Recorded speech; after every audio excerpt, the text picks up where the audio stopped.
በሆኑ በዓለም ላይ በብዛት ከሚጠጡ መጠጦች መካከል የላም ሽንት አንዱ ሊሆን ይችላል ብላችሁ አስባችሁ ታውቃላችሁ? አዎ በትክክል ሰምታችኋል። በዓለም ላይ አይጥ በቤት ውስጥ ካዩ ምን ያደርጋሉ? ምናልባት ለማባረር ወይም ለመግደል ይሞክሩ ይሆናል። ነገር ግን በህንድ ውስጥ 25000 አይጦች እንደ ጌታ የሚመለኩበት ወተት ጣፋጭ የሚቀርብላቸው ስፍራ እንዳለ ያውቃሉ? አድራሻውን በየደቂቃ የሚቀየርና በጀልባ ካልሆነ በቀር የማይደረስበት ፖስታ ቤት አለ ቢባል ታምናላችሁ?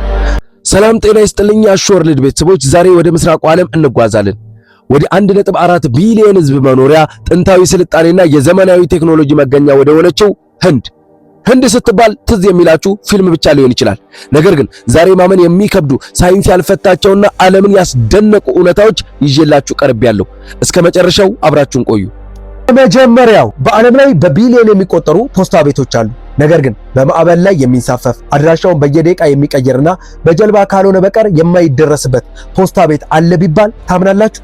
ዛሬ እጅግ አስገራሚ ወደ ሆነው በውሃ ላይ ወደሚገኘው ዓለም ላይ ብቸኛው ፖስታ ቤት ወስዳችኋለሁ። እስከ መጨረሻው አብራችሁን ቆዩ። ህንድ በዓለም ላይ ካሉ ሀገራት በፖስታ ቤት ብዛት ቀዳሚዋ ሀገር ናት። በየትኛውም ሀገር ጥግ ቢሄዱ የፖስታ ቤት ቅርንጫፍ ያገኛሉ። ነገር ግን ከዚህ ሁሉ መሃል አንድ እጅግ ልዩ ዓለምን ያስገረመ ቅርንጫፍ አለ። ይህ አስደናቂ ቦታ የሚገኘው በህንድ ካሽሚር ግዛት ውስጥ በሚገኝ ዳል ሐይቅ በሚባል ሐይቅ ላይ ነው። ይህ ፖስታ ቤት እንደሌሎቹ መሬት ላይ የተመሰረተ ሳይሆን በውሃ ውስጥ በሚንሳፈፍ ትልቅ ጀልባ ወይም ሃውስ ቦት ላይ የተመሰረተ ነው። ይህ ተንሳፋፊ ፖስታ ቤት እንደ ተራ የቱሪስት መዳረሻ ብቻ ሳይሆን ልክ እንደ ማንኛውም ፖስታ ቤት ሙሉ ለሙሉ አገልግሎት ይሰጣል። የአካባቢው ነዋሪዎችና ቱሪስቶች ደብዳቤ ይልኩበታል፣ የቁጠባ ሂሳብ አገልግሎት ይሰጥበታል፣ እንዲያውም የራሱ የሆነ የፖስታ ማተሚያ አለው። በጣም የሚገርመው ደግሞ ቱሪስቶች ወደዚህ ፖስታ ቤት ለመድረስ የግድ ሽክራ በሚባል ትንሽዬ ጀልባ በውሃ ላይ እየቀዘፉ መሄድ ይኖርባቸዋል። ፖስታ ቤት ሰራተኛ ራሱ ደብዳቤውን ለማድረስ ከቤት ቤት የሚንቀሳቀሰው በጀልባ እየቀዘፈ ነው። ይህ ተንሳፋፊ ፖስታ ቤት ታሪክ ብቻ ሳይሆን የራሱ የሆነ ሙዚየም አለው። እንዲሁም ደግሞ በውስጡ ቆየት ያሉ ብርቅዬ የፖስታ ማህተሞች ይገኙበታል። በጣም የሚገርመው ደግሞ በክረምት ወቅት ሐይቁ በሚቀዘቀዘበትና በረዶ በሚሆንበት እንኳን አገልግሎቱ አይቋረጥም። የፖስታ ሰራተኞች በረዶን እየሰበሩ ደብዳቤውን ከቤት ቤት ያደርሳሉ። ይሄ ነገር ደግሞ በዓለም ዙሪያ በጣም አስገራሚና እንደዚህም አለ እንዴ ያስብላል። በጣም ይገርማል። ታዲያ እናንተ እንደዚህ አይነት ፖስታ ቤት የመጎብኘት እድሉን ብታገኙ ምን አይነት ደብዳቤ ትጽፉ ነበር? በውሃ ላይ መኖርና በጀልባ ደብዳቤ መቀበል እንዴት አያችሁት? ሐሳባችሁን ኮመንት ላይ አስቀምጡልኝ። በአንድ ቦታ ላይ ስንት ሰው ቢሰበሰብ ሊያስገርማችሁ ይችላል? ሺዎች ወይስ ሚሊዮኖች? ዛሬ የምነግራችሁ ግን ከሰው አእምሮ በላይ ስለሆነው እጅግ ግዙፉ ስብስብ ነው። ከብዛቱ የተነሳ ከምድር አልፎ በጠረፍ ስፔስ ላይ ለሚገኙ ጠረፎች በግልጽ የታየ መላውን ዓለም ያስደመመ ታሪክ ነው። እንዴት ሊሆን ቻለ? መልሱን አብረን እናያለን። ወደ ህንድ በምናደርገው ጉዞ ዛሬ የምናገኘው ኩምብላ ሜላ ነው። ይህ በህንድ የሚከበር ሃይማኖት በዓል ብቻ ሳይሆን በሰው ልጅ ታሪክ ውስጥ በአንድ ወቅት በአንድ ቦታ ላይ የታየ ትልቁ የሰው ልጅ ስብስብ ተብሎ በዓለም ድንቃ ድንቅ መዝገብ ላይ የሰፈረ ክስተት ነው። እንደ አውሮፓውያን አቆጣጠር በ2011 በተደረገው በዚህ ዓለም ላይ የሚገኙ የሰው ልጅ ብዛት ለማመን የሚከብድ ነው። ከ75 ሚሊዮን በላይ ህዝብ በአንድ ስፍራ ተገኝቷል። ይህ ቁጥር ከብዙዎች አገር አጠቃላይ የህዝብ ቁጥር በአንድ ላይ ቢደመር እንኳን የማይደርስበት ነው። አስቡት 75 ሚሊዮን ሰው በአንድ ወንዝ ዳርቻ ላይ ሲሰበሰብ የሚፈጠረው ድባብ። የዚህ ስብስብ ትልቁ የሚገርመው ነገር ቁጥሩ ብቻ አይደለም። በወቅቱ በህዋ ላይ ወይም በጠረፍ ስፔስ ላይ የነበሩ ሳተላይቶችና ጠረፍተኞች ወደ መሬት ሲመለከቱ ይህ የሰው መዓት እንደ አንድ ትልቅ ደመና በግልጽ ይታያቸው ነበር። በሰው ሰራሽ መንገድ የተፈጠረው ስብስብ ከጠረፍ ላይ በግልጽ የታየ ብቸኛው አጋጣሚ ይህ ሊሆን ይችላል። ይህ ግዙፍ ስብስብ የሚካሄደው በየ12 ዓመቱ አንዴ ሲሆን በሚሊዮኖች የሚቆጠሩ ሰዎች ቅዱስ ነው ብለው በሚያምኑት ወንዝ ውስጥ ለመጠመቅ ነው። አስቡት 75 ሚሊዮን ሰው ለማስተናገድ የሚዘረጋው መሰረተ ልማት፣ የሚቀርበው ምግብና የሚሰጠው የጤና ጥበቃ በራሱ ሌላ ድንቅ ነው። ጊዜያዊ ከተማ ነው የሚገነባው ማለት ይቻላል። ከብዛቱ የተነሳ ሰዎች እንዳይጠፉ የሚደረግበት ጥበቃና አደረጃጀት ጥብቅ ለዓለም ትልቁ ትምህርት እየሰጠ ያለ ነገር ነው። 75 ሚሊዮን ሰው በአንድ ቦታ። ይህ ቁጥር ለእናንተ ምን ይሰማችኋል? በእንዲህ አይነት ግዙፍ ስብስብ ውስጥ የመገኘት ድፍረቱስ አላችሁ? ሐሳባችሁን ኮሜንት ላይ፣ ቪዲዮውን ከወደዳችሁት ላይክ እያረጋችሁ ወደ ሶስተኛው እውነታ ልውሰዳችሁ። በየቀኑ የምንጠቀማቸው ለንጽህናችን ወሳኝ የሆኑ ሻምፖዎች አመጣጡ ከየት እንደሆነ ጠይቀህ ታውቃለህ? አብዛኛው የዘመናዊ የላብራቶሪ ውጤት ይመስለናል። ነገር ግን እውነታው ከዚህ ፈጽሞ የተለየ ነው። ይህ የቢሊዮን ዶላር ኢንዱስትሪ ሚስጥሩ ያለው ጥንታዊ ህንድ ውስጥ ነው። ሻምፖ የሚለው የእንግሊዘኛ ቃል የመጣው ከሻምፓ ከሚለው የሳንስክሪት ቃል ነው። ትርጉሙ ማሸት ወይም መጫን፣ ሜሴጅ ፕረስ ማለት ነው። ይህ የሚያሳየው ነገሩ ዝም ብሎ ፈሳሽ ሳሙና ብቻ ሳይሆን የራስ ቅልን ማሳጅ የማድረግ ጥበብ ጭምር እንደነበረው ነው። ከክርስቶስ ልደት በፊት 4ኛው ክፍለ ዘመን ጀምሮ ጥንታውያን ህንዳውያን የተለያዩ የተፈጥሮ ቅጠላቅጠሎችን፣ የደረቁ ፍራፍሬዎችን፣ እጽዋቶችን እንደ አማላና ሪታ ያሉ በማፍላት ጸጉራቸውን ይታጠቡ ነበር። ይህ ድብልቅ ጸጉራቸውን ከማጽዳት ባለፈ ለስለስና እንዲያንጸባርቅ ያደርግ ነበር። ይህ ጥበብ ለብዙ ዘመናት በህንድ ብቻ ተወስኖ ቆይቷል። ነገር ግን እንግሊዞች ህንድን በወረሩ ወቅት ይህንን ለጸጉር የሚሆን የተፈጥሮ ጥበብ ተመለከቱ። በ18ኛው ክፍለ ዘመን አካባቢ የብሪታንያ ነጋዴዎች ቀኝ ገዢዎች ይህንን የሻምፖ ልምድ ወደ አውሮፓውያን ይዘውት ሄዱ። ዛሬ የምናየው የሻምፖ ዘርፍ እንዲህ እያደገ መጥቶ በየሁላችንም ቤት ጓዳ ስር ይገኛል። ህንድ ለዓለማችን የሰጠችው ሻምፖ ብቻ መሰላችሁ? አይደለም።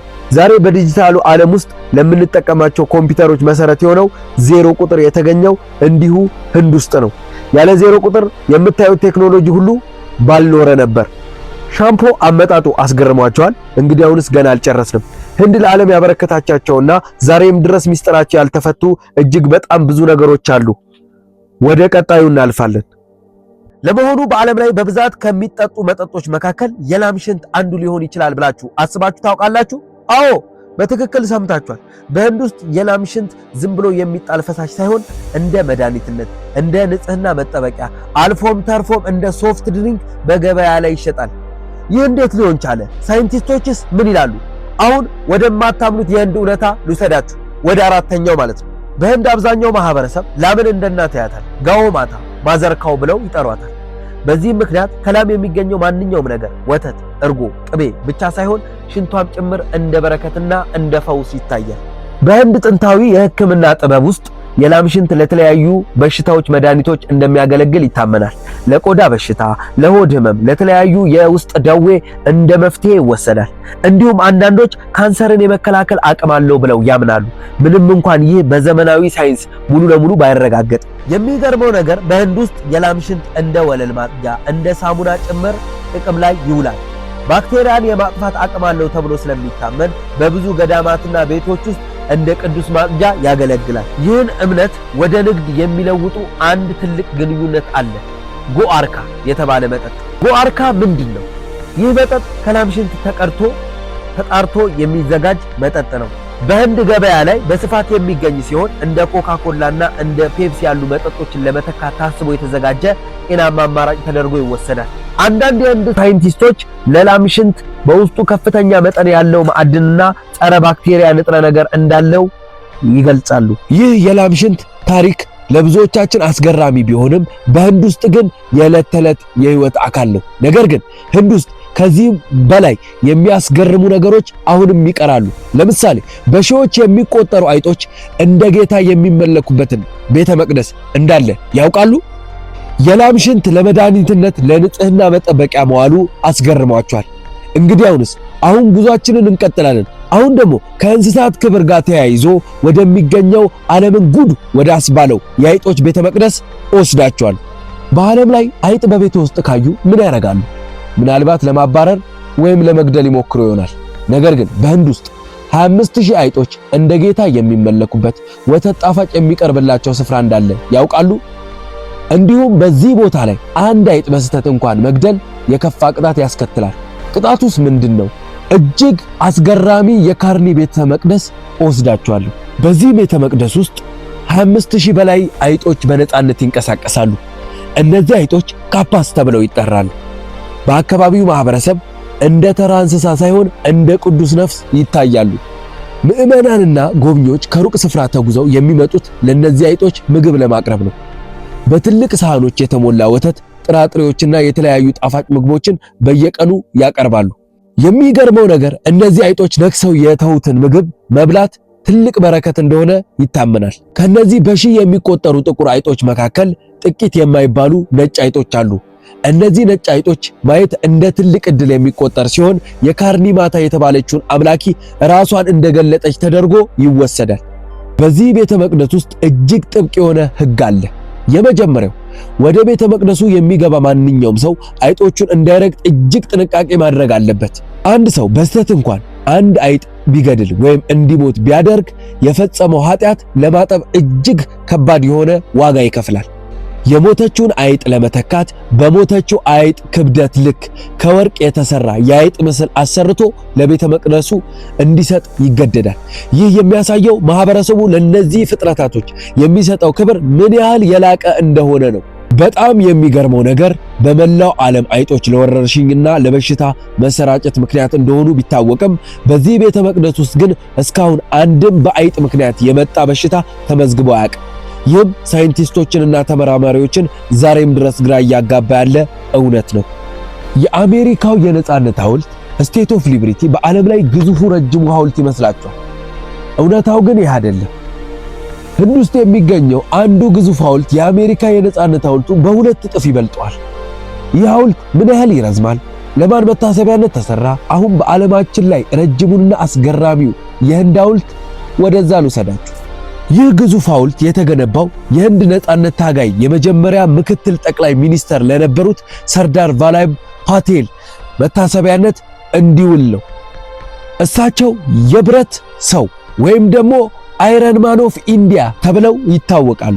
ምስሉ ላይ እንደምትመለከቱት ይህ ሐውልት ቁመቱ 182 ሜትር ነው። ይህ ቁመት በዓለም ላይ ያሉ ማንኛውም ሐውልቶችን በሙሉ በብልጫ የሚመራ ያደርገዋል።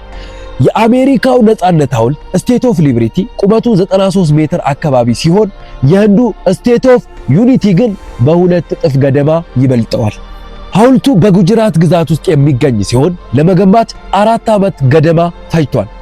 ይህ ሐውልት ለመስራት በሺዎች የሚቆጠሩ ቶን ብረቶች፣ ሲሚንቶች ጥቅም ላይ ውለዋል። የሚገርመው ነገር ሐውልቱን ለመገንባት የሚያስፈልገውን ብረት በከፊል የተሰበሰበው በመላው ህንድ ከሚገኙ ገበሬዎች መሳሪያዎች ላይ መሆኑ ነው። ይህ የአንድነት ምልክቱን ያጎላዋል። ሐውልቱ ውስጡ እስከ 153 ሜትር ድረስ ከፍታ የሚወጡ ሊፍቶች አሉት። እዛ ላይ ሆነው አካባቢው ላይ ያሉትን አስገራሚ ተፈጥሯዊ እይታዎችና ግድቦችን መመልከት ይችላሉ። ሐውልቱ እጅግ ኃይለኛ ንፋስ ግፊትንና የመሬት መንቀጥቀጥን መቋቋም በሚችል መልኩ በከፍተኛ ቴክኖሎጂ የተገነባ ሐውልት ነው። በዓለማችን ላይ በቢሊዮን የሚቆጠሩ ሰዎች የሚመገቡት ማክዶናልድ በሁሉም አገር ስጋ የሌለው በርገር እንደማይሸጥ ያውቃሉ። ነገር ግን በአንድ አገር ውስጥ ይህ ሕግ ይለወጣል። 40% የሚሆኑ ህዝቧ ስጋ የማይመገቡባት የዓለማችን የቬጂቴሪያኖች መዲና ስለሆነችው ስለ ህንድ አስገራሚ እውነታ ልቀጥልላችሁ። ህንድ በዓለማችን ላይ ከፍተኛ ቁጥር ያለው ቬጂቴሪያን ወይም ደግሞ ስጋ የማይመገቡ ሰዎች የሚገኙባት ሀገር ናት። ከጠቅላላው የሀገሪቱ ህዝብ ውስጥ 40% የሚሆነው ወይም ደግሞ በ100 ሚሊዮን የሚቆጠሩ ሰዎች ስጋን ፈጽሞ አይመገቡ። ለዚህ ዋነኛው ምክንያት ሃይማኖታዊ እምነት ነው። ሂንዱይዝም፣ ጃይኒዝም እና ቡዲዝም ለእንስሳት ህይወት ትልቅ ክብር የሚሰጡ በመሆናቸው አብዛኛው የማህበረሰብ ከአትክልትና ከጥራጥሬ የሚሰሩ ምግቦችን ምርጫቸው ያደርጋሉ። ይህ የባህል ተጽዕኖ ምን ያህል ጠንካራ እንደሆነ የምታውቁት በዓለም አቀፍ ፈጣን የምግብ ተቋም ማክዶናልድ ወደ ህንድ ሲገባ ሜኑን ቀይሮ ነበር። በህንድ ውስጥ የማክዶናልድ ስጋ የሌለው ወይም ደግሞ ቬጂ በርገር በስፋት ይሸጣል። እንዲሁም ሙሉ በሙሉ ቬጂቴሪያን የሆኑ የማክዶናልድ ቅርንጫፎች ህንድ ውስጥ ማግኘት የተለመደ ነው። እንግዲህ የዛሬ ጉዟችን ይህንን ይመስል ነበር። ስለ ህንድ ከሰማችሁት እውነታ የትኛው ይበልጥ አስገረማችሁ? ኮሜንት ላይ ጻፉልኝ። ቪዲዮውን ከወደዳችሁት ላይክ ማድረጋችሁን እንዳትረሱ። ለቻናላችን አዲስ ከሆናችሁ ደግሞ ሰብስክራይብ በማድረግ ቤተሰብ ይሁኑ። በቀጣይ በሌላ አስገራሚ ቪዲዮ እስከምንገናኝ ቻው።